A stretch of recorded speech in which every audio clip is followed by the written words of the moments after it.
टक्कर में है।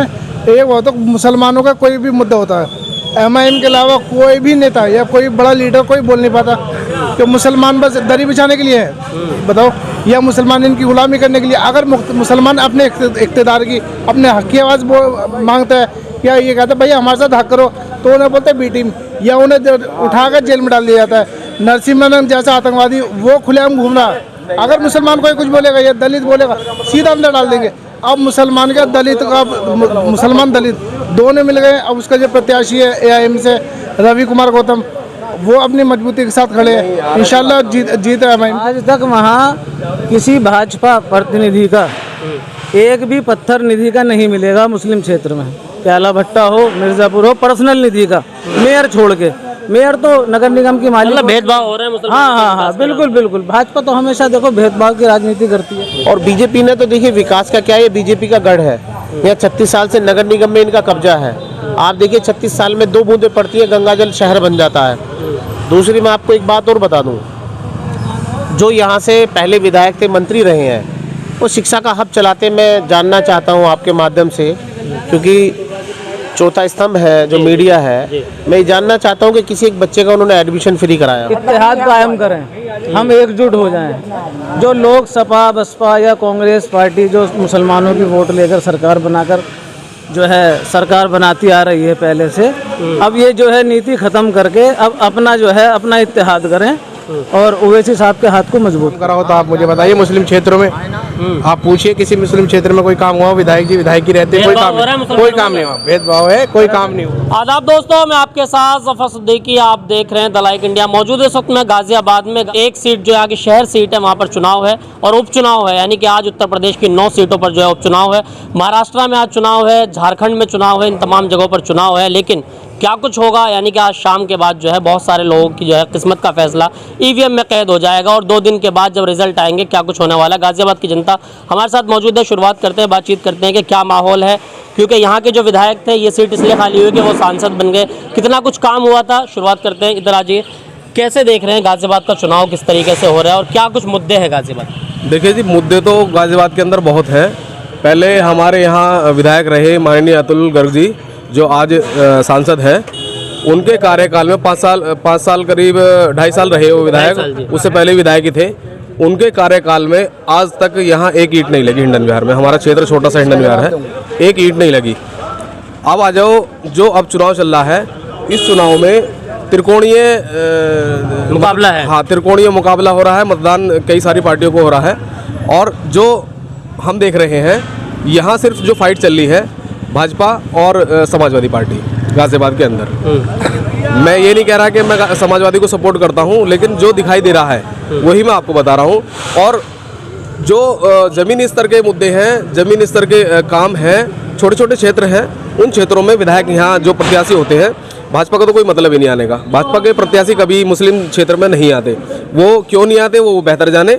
वहाँ उनका जो प्रत्याशी है वो अपना वोट बैंक प्राइवेट बताता है कि हमारा प्राइवेट वोट बैंक है, हम मुस्लिम क्षेत्र में नहीं जाएंगे। अच्छा, हिंडन बिहार जो है लगभग मेरी समझ से यहाँ पर 85% मुस्लिम आबादी है। देखिए, हाँ, यहाँ तो हिंडन बिहार में 90% आबादी मुस्लिम है, 90 के 95% मुस्लिम है।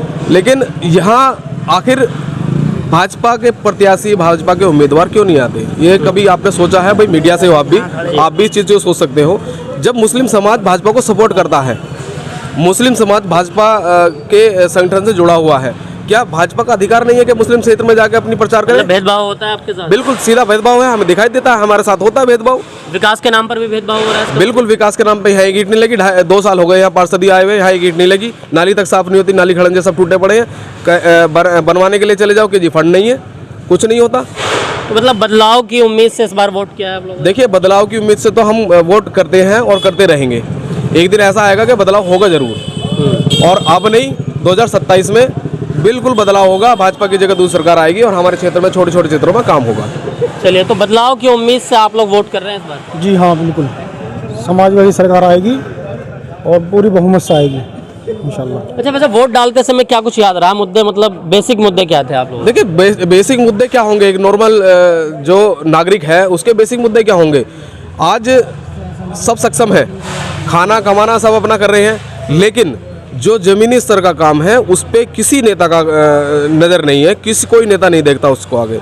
बेसिक मुद्दे क्या है, नाली की सफाई होती रहे, खड़ंजों पे झाड़ू लगती रहे, कूड़ा टाइम से उठता रहे, ये बेसिक मुद्दे हैं। और एक सबसे बड़ा काम हमारे यहाँ नगर निगम के द्वारा, जबकि नगर निगम में मेयर आज तक भाजपा का ही रहा, पार्षद भी ज़्यादातर भाजपा के रहते हैं, और नगर निगम ने कूड़ा घर का निर्माण हमारे यहाँ करा दिया। जो कूड़ा पूरे गाजियाबाद का निकलता है वो पूरा हिंडन विहार के अंदर लाकर डाला जाता है। क्यों डाला जाता है? मुस्लिमों से इतना भेदभाव क्यों करते हैं? मुस्लिमों से इतना भेदभाव? अगर तुम्हें कूड़ा घर बनाना ही है तो वार्ड वाइज बनाओ ना भाई।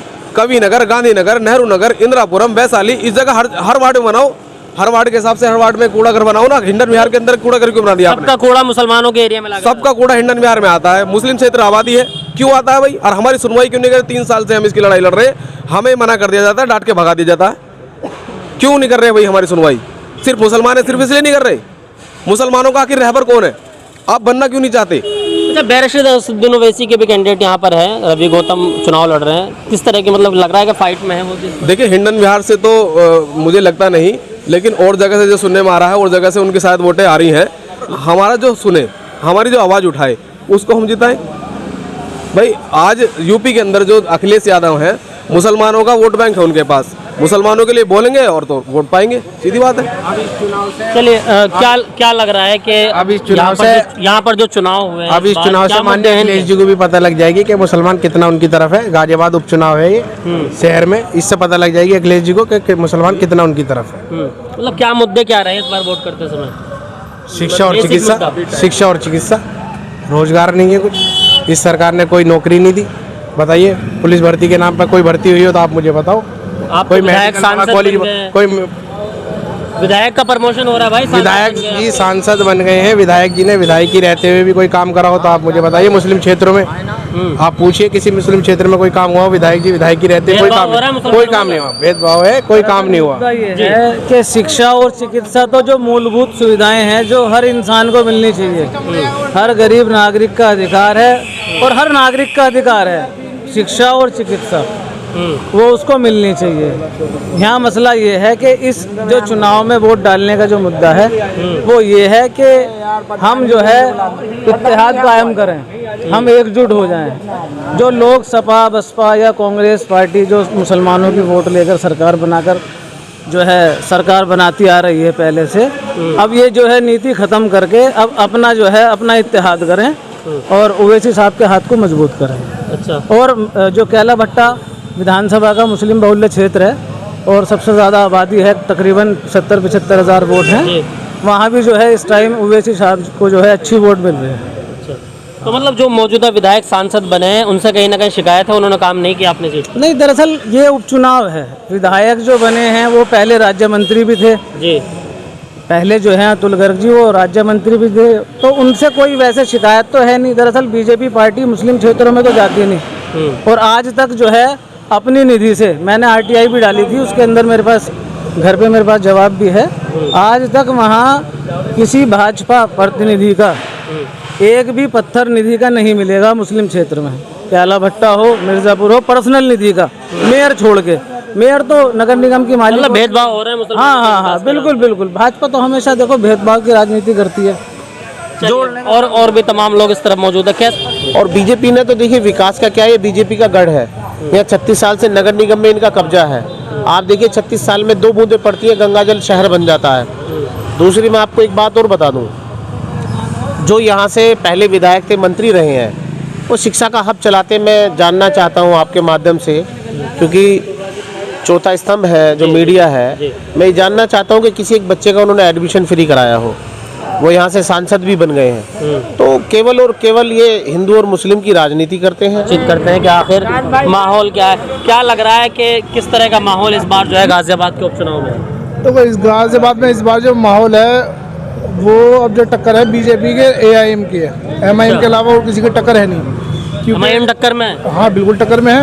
एक वो तो मुसलमानों का कोई भी मुद्दा होता है, एमआईएम के अलावा कोई भी नेता या कोई बड़ा लीडर कोई बोल नहीं पाता कि मुसलमान बस दरी बिछाने के लिए है। बताओ, या मुसलमान इनकी गुलामी करने के लिए। अगर मुसलमान अपने इख्तिदार की, अपने हक की आवाज़ मांगता है या ये कहता है भैया हमारे साथ हक करो, तो उन्हें बोलते हैं बी टीम, या उन्हें उठाकर जेल में डाल दिया जाता है। नरसिम्हानंद जैसा आतंकवादी वो खुलेआम घूम रहा है, अगर मुसलमान कोई कुछ बोलेगा या दलित बोलेगा सीधा अंदर डाल देंगे। अब मुसलमान का दलित का मुसलमान दलित दोनों मिल गए। अब उसका जो प्रत्याशी है AIM से रवि कुमार गौतम, वो अपनी मजबूती के साथ खड़े हैं। इंशाल्लाह जीत MIM की होगी। अच्छा, लेकिन मुल्ला मुलायम की पार्टी को भी तो मतलब मुसलमानों की पार्टी कहा जाए। नहीं, कौन सा मुल्ला मुलायम बताओ? आजम खान जेल में, उसके वोट राइट छीन गया, उसका लड़का जेल में, उसकी घरवाली जेल में। कौन सा आज तक उनके लिए कुछ बोला बताओ? अखिलेश यादव कुछ नहीं बोला। अगर ओवैसी साहब ने बोला कि मैं उससे मीटिंग करने आता हूँ, अगले दिन अखिलेश यादव जी बोले आज तक क्यों नहीं? अगर उनके पिताजी, उनके चाची जेल में रहते तो अच्छे से बड़ा वकील करके उन्हें बाहर नहीं लाते। मगर ओवैसी साहब है, मुसलमानों के लीडर थे, नाम मुसलमान है, जेल में डले हुए। जो भी बोलता है मुसलमान, जो बड़ा लीडर है, उन्हें या तो ख़त्म करा यार, ये जेल में डाला जा रहा। ये मुल्ला मुलायम ये खाली नाम का तबका रह गया है और कोई ये टैग लगा हुआ है। अब मुसलमानों की क़यादत जो है वो ओवैसी साहब के हाथ में होनी चाहिए। हाँ बिल्कुल होनी चाहिए। जो सारे हक की बात जब ओवैसी साहब बोले तो वोट भी तो ओवैसी साहब को जाना चाहिए ना, उनकी पार्टी को जाना चाहिए। ओवैसी साहब से उम्मीद है कि मतलब हक की लड़ाई लड़ते रहेंगे। हाँ बिल्कुल हक की। संसद भवन में या रोड से आज तक जितने भी मसले CA NRC से लेके वक्फ बोर्ड बिल से लेके जो भी मॉब लिंचिंग होती है, सारे के सारे मसले पर ओवैसी साहब बोलते हैं। किसी भी पार्टी का बता दो अगर एक भी स्टेटमेंट माइनर स्टेटमेंट आए हो तो उसे वोट देने का हकदार है। किसी के माइनर स्टेटमेंट नहीं आता, किसी का अगर कोई मॉब लिंचिंग होती है, पुलिस वाला मारता है, XYZ कोई भी मारता है, उसे 50 लाख का मुआवजा, ये सारे बोलते हैं। अगर मुसलमान का गलती से किसी ने मार दिया 5 लाख का मुआवजा, और वो भी जब आंदोलन करते रोड पर उतरते तब। पर अगर ज़्यादा बोलते जेलों में डाल दिए जाते, इससे ज़्यादा और क्या होता बताओ? तो मतलब ओवैसी साहब की जो उनका जो कैंडिडेट है मतलब उनको कामयाबी हासिल हो रही है। हाँ इंशाल्लाह बिल्कुल एक तरफा देंगे, अल्लाह चाहता। चलिए बहुत बहुत शुक्रिया। देखिए हर आदमी का अपना अपना ओपिनियन है। तमाम लोग ये कह रहे हैं कि कोई ये कह रहा है कि बसपा की जीत होने वाली है, कुछ लोग ये कह रहे हैं कि MIM टक्कर में है, कुछ लोग ये कह रहे हैं समाजवादी पार्टी, और भाजपा का तो बहरहाल कब्जा एक लंबे वक्त से रहा है। तो क्या कुछ होगा, माहौल तो देखना दिलचस्प होगा। जब तक के लिए जुड़े रहिए हमारे साथ, देखते रहिए द लाइव इंडिया।